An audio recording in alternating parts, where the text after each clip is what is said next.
J'ai beaucoup entendu le parallèle qui a été fait entre ce mouvement du 10 septembre et le mouvement des Gilets jaunes, et pour autant ça n'a absolument rien à voir. C'était un mouvement qui était très apolitique, en tout cas éloigné des structures politiques traditionnelles. Il y a 9 personnes sur 10 qui ont répondu à cette enquête, qui disent préférer la démocratie directe, où le peuple ferait directement la loi sans représentants politiques. Il y a un vrai malaise démocratique en France. Il y a une coupure énorme entre les représentants politiques et ce que serait le peuple. Vous avez une multiplicité des peurs en France. Vous avez certains groupes de la population qui ont peur du changement climatique, des enjeux environnementaux, et puis vous avez toute une partie de la population qui existe et qui est là représentée par Patrick Sébastien, qui a peur des transformations culturelles de la société. Et pour parler de ce mouvement social, nous sommes en compagnie de l'historien Gérard Noiriel. Vous avez notamment publié Le peuple français, histoire et polémique, c'est aux éditions Talendier. Et puis, nous recevons Antoine Bristiel, docteur en sciences politiques, directeur de l'Observatoire de l'opinion publique de la Fondation Jean Jaurès. Et on vous doit une enquête sur ce mouvement Bloquons tout. Antoine Bristiel, comment vous y êtes-vous pris pour justement essayer d'étudier un mouvement qui est, bien disons, nébuleux par définition même et aujourd'hui, que peut-on savoir sur ce qu'il prépare pour le 10 septembre ? Alors, c'est un mouvement qui est né sur les réseaux sociaux. Alors, une bonne manière, du coup, de l'étudier, c'est d'aller directement sur les réseaux sociaux.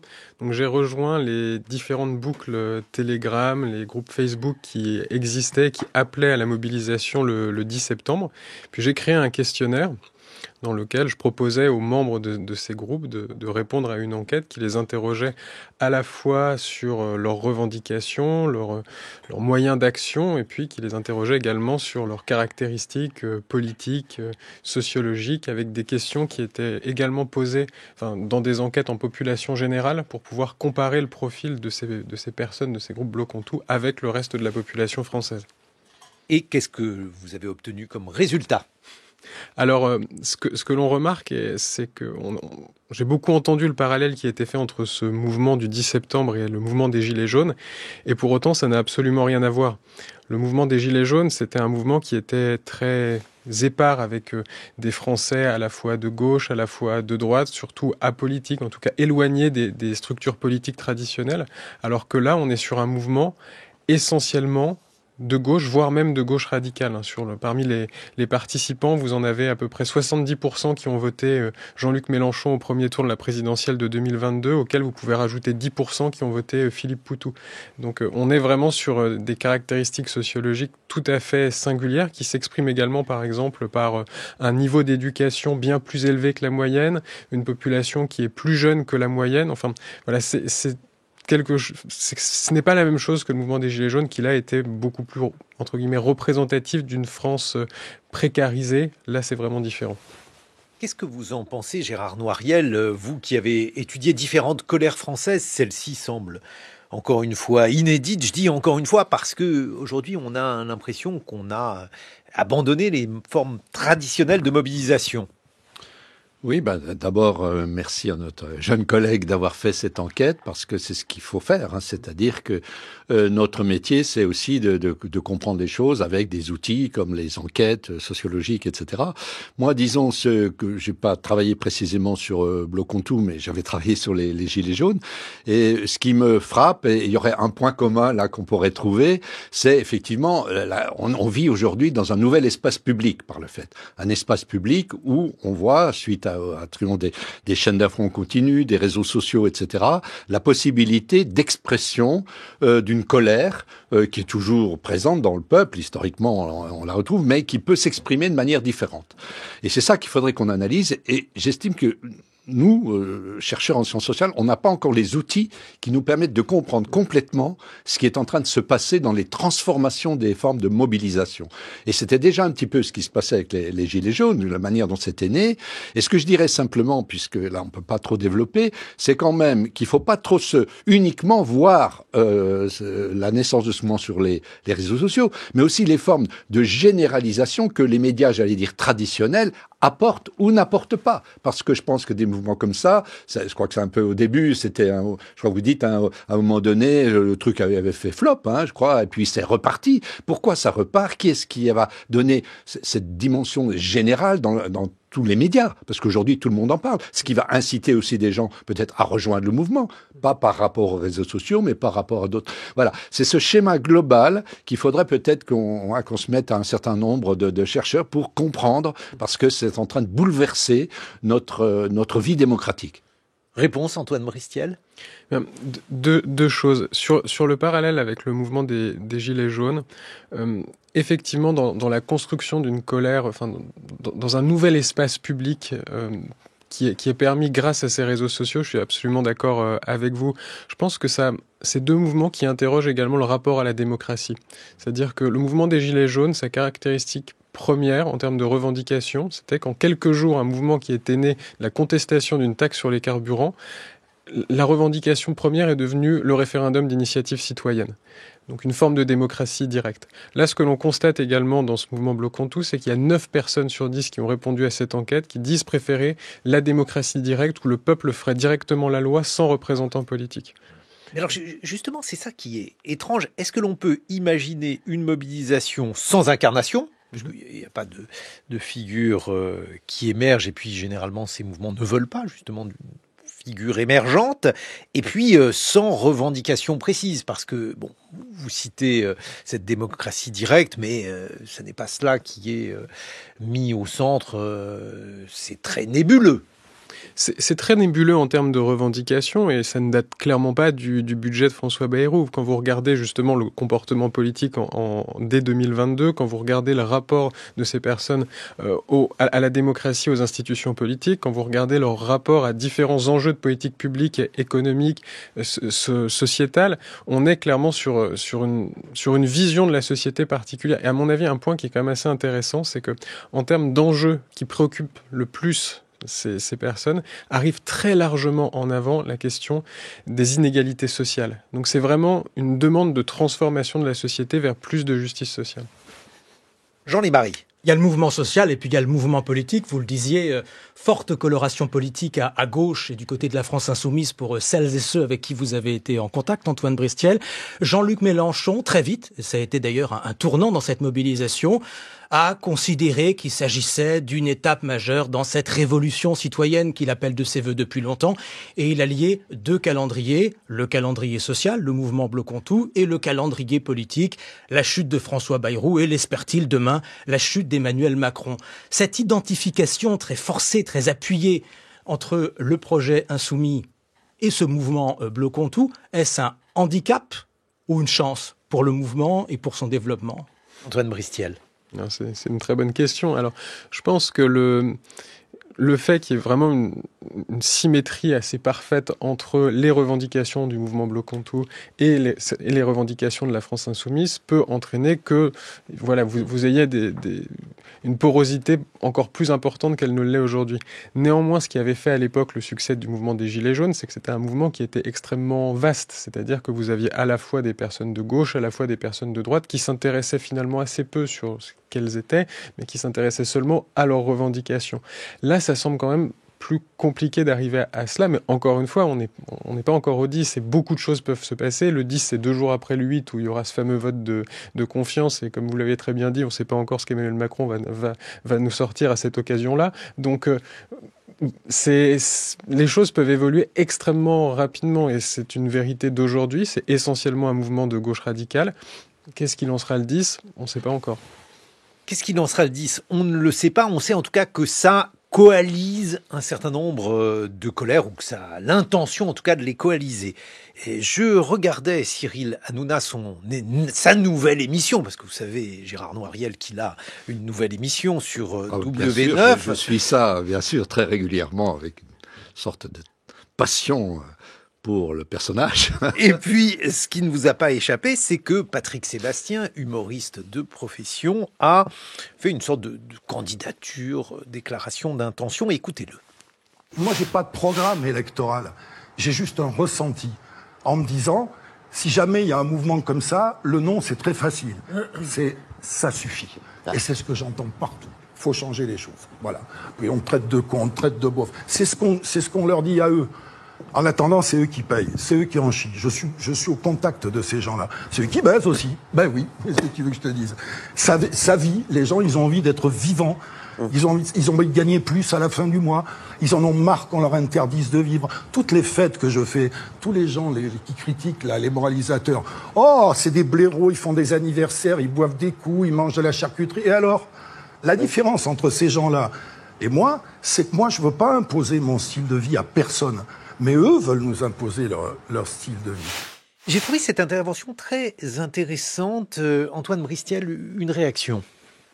Alors, je pense que tout ça montre qu'il y a un vrai malaise démocratique en France.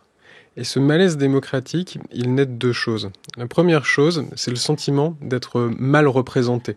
C'est-à-dire le sentiment qu'il y a une coupure énorme entre les représentants politiques et ce que serait le peuple. Et le deuxième aspect, c'est l'impression ou la sensation que ce que produisent les institutions politiques, ce que produit l'État, les gouvernements, n'est pas en mesure de changer positivement la vie des gens. Et vous retrouvez exactement ces deux aspects dans la déclaration de Patrick Sébastien. Et les enquêtes en sciences politiques montrent que c'est vraiment le terreau de cette crise de la représentation politique. Gérard Noiriel. Oui, je dirais ça s'inscrit dans la longue histoire du populisme. Sauf que les formes d'expression ont changé. Moi, ça me fait penser à François Coty, l'ami du peuple, par exemple, où à la fin des années 20, vous aviez... Non, là, il va falloir que vous nous le présentiez.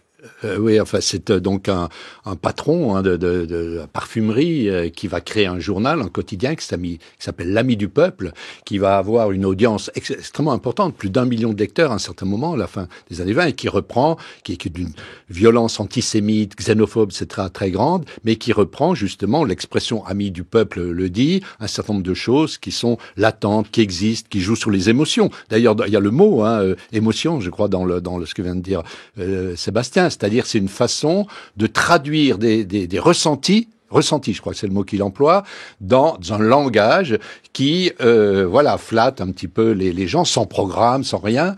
Et la tendance actuelle, je pense, c'est une des dimensions justement du nouvel espace public dans lequel on est, c'est que des gens qui sont des animateurs, Trump c'est un peu ça aussi, qui ont absolument ça. Oui, voilà, la carrière a été faite par la télé, etc., peuvent aujourd'hui se présenter comme des gens qui peuvent proposer une alternative politique. Je veux dire, c'est ça le danger, je pense, pour la démocratie. C'est une forme nouvelle, mais qui s'inscrit dans une longue tradition du populisme. Et alors, moi, si j'ai trouvé cette intervention de Patrick Sébastien particulièrement intéressante, c'est parce qu'elle me paraissait renvoyer à ce livre important, alors un livre d'une sociologue américaine qui s'appelle Harley Hochschild et qui a interprété la première élection de Trump.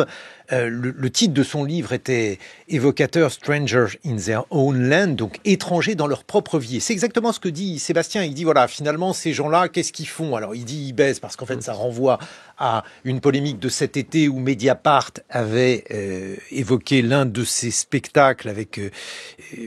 mise en scène, une scène, voilà, je renvoie les auditeurs à Internet pour ne pas la décrire. Et puis, bon, ces gens-là, ils mangent de la charcuterie. Alors là, bon, il ne dit rien sur l'immigration, mais on entend quand même quelque chose. Et on entend également une dernière chose. On ne veut imposer notre mode de vie à personne, et ça, c'est clairement quelque chose qui vise les mouvements LGBT et qui montre que nous, on est une certaine France et que on ne veut pas cesser de l'être. Ce sont des triptyques très importants, Antoine Bristiel. Oui, alors, on parle depuis tout à l'heure de colère. Je pense qu'il faut aussi prendre en compte une autre émotion qui est celle de la peur. C'est pas forcément deux émotions qui vont automatiquement de pair. Et sur cette question de la peur, vous avez une multiplicité des peurs en France. Vous avez certains groupes de la population qui ont peur du changement climatique, des enjeux environnementaux, et puis vous avez toute une partie de la population qui existe, et qui est là représentée par Patrick Sébastien, qui a peur des transformations culturelles de la société, qui a peur de ces évolutions, qui a peur de l'immigration, qui a peur du fait qu'on serait plus chez nous comme avant. Et ça, c'est flagrant dans les enquêtes qu'on peut faire dans tous les baromètres. Vous voyez, oui, on n'est plus chez nous comme avant. Ça existe. Il y a toute une partie de la population qui a peur de ces transformations-là. Et c'est pour ça, Gérard Noiriel, parce que Hochschild a été beaucoup critiqué par la gauche américaine, parce qu'on lui a dit, mais finalement, vous êtes en train de donner raison à Trump, ce qu'elle ne faisait pas, mais elle notait un phénomène, un sentiment qui existe chez les électeurs de Trump, c'est-à-dire la sensation que eux, Américains, ne sont plus chez eux et qu'on leur demande finalement de s'excuser d'être ce qu'ils sont. Oui, c'est un problème aujourd'hui au sein même des sciences sociales, notamment en sociologie, c'est-à-dire quand vous faites une analyse critique d'une société et que dans cette analyse critique, vous utilisez vos outils pour comprendre le monde intellectuel, on peut vous reprocher de faire le jeu de l'adversaire. Et on est confronté à ça, c'est pas nouveau, Pierre Bourdieu avait déjà beaucoup analysé ça, c'est-à-dire que les uns et les autres vont récupérer une partie de ce que vous avez dit, etc., et ça n'en finit pas. Mais là, il y a effectivement un problème. Dans le livre, je cite justement une référence d'un philosophe américain pour lequel j'ai une grande admiration, qui est mort maintenant, mais qui s'appelait Richard Rorty. Il y a plus de 20 ans, il avait mis en garde ses collègues universitaires en disant attention, si nous continuons à faire la leçon au peuple, leur disant voilà, c'est des logiques d'entrepreneurs de morale, comme on dit, sur le racisme, sur le féminisme, etc., les gens le ressentent comme voilà des injonctions, une privation de leur liberté, etc. Ils n'ont pas raison, les gens qui pensent comme ça. Mais ça pose quand même le problème dans une démocratie de prendre en compte la manière dont les classes populaires réagissent, puisque ce sont des électeurs, des électrices. Et donc, il faut essayer aussi de réfléchir à ça pour peut-être modifier les modes d'intervention, etc. Sinon, ça nourrit dans le champ des polémiques intellectuelles. Vous savez, le débat entre wokisme, anti-wokisme, etc. C'est la même chose dans la scène intellectuelle de ce qui se passe là au niveau élémentaire, enfin de la base sociale. Mais même avant, par exemple, Laurent Bouvet, quand il évoque l'insécurité culturelle dans un ouvrage il y a quelques années, il est critiqué pour cela. C'est à ce moment-là qu'apparaît justement, on ne le formalise pas ainsi, mais qu'on voit apparaître ces deux gauches irréconciliables. L'une qui considère que effectivement il faut créoliser la France, qu'il faut accompagner ce mouvement. L'autre qui considère qu'il faut considérer qu'une partie de la France a la sensation de devoir abandonner son mode de vie. Oui, alors moi je plaide pour que on défende l'autonomie de la réflexion scientifique, sinon on est toujours dans des injonctions d'experts, faut faire ceci, faut faire cela, etc. Et à partir de ce moment-là, vous n'utilisez qu'une partie de la réalité qui sert la cause que vous défendez. C'était le cas de Bouvet, etc., enfin d'autres, Printemps républicain, etc. Bon, donc, Printemps républicain, c'est plus de la science, c'est du militantisme, oui, voilà, on a le droit de faire. Hein. Oui, voilà. Donc je pense que c'est un risque pour les sciences sociales d'être prises aujourd'hui dans ces logiques politiques et de ne plus avoir cette autonomie que défendait Durkheim, enfin les fondateurs, ou Marc Bloch. Marc Bloch, je rappelle aussi l'importance qu'il accorde quand il critiquait la manie du jugement. C'était pour dire à ses collègues, voilà, on a besoin aussi d'une certaine distance, y compris pour des raisons civiques. C'est pas de s'enfermer dans sa tour d'ivoire. Mais si on veut aider les militants qui luttent pour des causes justes à mieux faire le boulot, il faut que nous, en tant que chercheurs, c'est notre métier, le métier d'historien, le métier de sociologue, on soit capable aussi d'avoir des outils qui vont analyser de manière critique, y compris notre propre milieu. Oui, mais Antoine Bristiel, ça interroge les scientifiques, ça interroge les politiques. D'ailleurs, il y en a certains qui expliquent qu'ils mangent de la charcuterie, je veux dire à gauche, je pense évidemment à Fabien Roussel, et à ce qu'il a comme stratégie ou comme conviction, j'en sais rien d'ailleurs, au Parti communiste, expliquant que le fromage, la viande, ça relève de la France. Je pense qu'il y a deux choses sur cet aspect-là. D'un côté, il y a cette volonté qu'ont les représentants politiques d'apparaître proches du peuple. C'est toujours le métier la fonction de représentant politique, c'est toujours une sorte de balance entre proximité avec la population et distinction, comme on dit. C'est-à-dire le fait, parce que si on élit quelqu'un, il faut qu'il ait quand même des compétences supérieures au reste de la population sur des sujets particuliers. Donc c'est pour ça que sur certains sujets, ils veulent apparaître proches des gens, dire je suis comme vous, je mange aussi de la charcuterie, je fais la même chose que vous. Ça c'est le premier point. Et le second point, pourquoi la charcuterie ? C'est certainement parce qu'il y a une volonté de dire, voilà, c'est le patrimoine français, donc ça serait évidemment contre les évolutions de la société qui vont à l'encontre de... Champignons aussi. Voilà. Non, mais le patrimoine français. Oui, mais c'est la défense de la viande, du terroir, etc. Donc là, c'est parler à un peuple particulier qui s'exprime justement par cette peur d'avoir une sorte de dissolution d'un patrimoine culturel français. On évoquait les guerres culturelles, Gérard Noiriel. Ça renvoie pour vous à une autre époque, une époque où celle-ci était aussi violente ? Ah bah oui. Enfin, les guerres culturelles, ça fait partie traditionnellement de l'histoire de la France, de ses élites, etc. Alors elles se mènent sous des formes différentes en fonction, voilà, de l'actualité du moment, etc. Pendant longtemps, ça a été lié au marxisme, à la gauche, au mouvement ouvrier, autour de l'interprétation de la société, de la définition aussi du peuple, le thème de la lutte des classes, etc. Il y a eu aussi la laïcité. L'histoire de la laïcité, elle est fondée aussi sur une guerre culturelle entre les laïcs et les catholiques, etc. Donc on est là dans une sorte de tradition, je dirais, qui est, je dirais, centrale dans l'histoire de la démocratie. On ne peut pas imaginer qu'une démocratie ne se perpétue pas sans avoir ces tensions sur le plan culturel. C'est pas ça qui est problématique. Et ce que vous disiez, c'est tout à fait juste. C'est-à-dire, il faut aussi le jeu sur l'identification du nous. Nous sommes du peuple. Alors même que la distance, par définition, quand on voit combien il y a d'ouvriers qui sont députés aujourd'hui en France, on a bien compris qu'il y avait une distance extraordinaire d'un point de vue sociologique. Donc il faut gommer cette distance. Et ça, c'est pas nouveau non plus, mais ça prend des formes nouvelles aujourd'hui. Bon, c'est quand même un sale temps pour les élites. Je mets ça entre guillemets, puisque je suis pas certain que Trump incarne sociologiquement le peuple américain, mais c'est lui qui l'a choisi, Antoine Bristiel. Oui, absolument. C'est de bon ton de jouer sur cette opposition entre peuple et élite. Et c'est de bon ton, même si vous êtes l'archétype d'une élite économique, de tout ce qui est plus élitiste comme Donald Trump, de montrer au contraire son appartenance au peuple, évidemment. Jusqu'ici, la France avait plutôt échappé à ça, parce qu'on ne peut pas considérer que Mitterrand, De Gaulle, que sais-je, incarnaient le peuple de leur façon de parler, dans leur façon de vivre, etc. Oui, alors effectivement, mais c'est ce qui pouvait être reproché aussi à Mitterrand. Enfin, si vous voulez, au sein de la gauche, vous aviez le Parti communiste qui avait encore une force importante, et donc là, il y avait une définition du peuple autour du monde ouvrier, du prolétariat, etc., qui s'opposait. Voilà. C'est vraiment qu'on opposait ça à Mitterrand, parce que on n'a pas de Gaulle, on n'a jamais reproché. Oui, non, à alors là, voilà, il y a les conjonctures historiques. Alors De Gaulle avait une aura, qui était liée à son rôle, pas au roi d'être royal, etc. Pardon. On reproche pas au roi d'être royal. Non, mais parce que c'est pas une démocratie, la royauté. Je suis bien d'accord, mais je crois qu'on a accusé De Gaulle justement de jouer sur différents tableaux, le coup d'État permanent, etc. Le coup d'État permanent, etc. Mais c'était, disons, qu'il était aussi lié à une histoire qui était celle de la résistance, etc., dans laquelle une bonne partie des Français pouvaient se reconnaître, voilà, à cette époque-là. Voilà.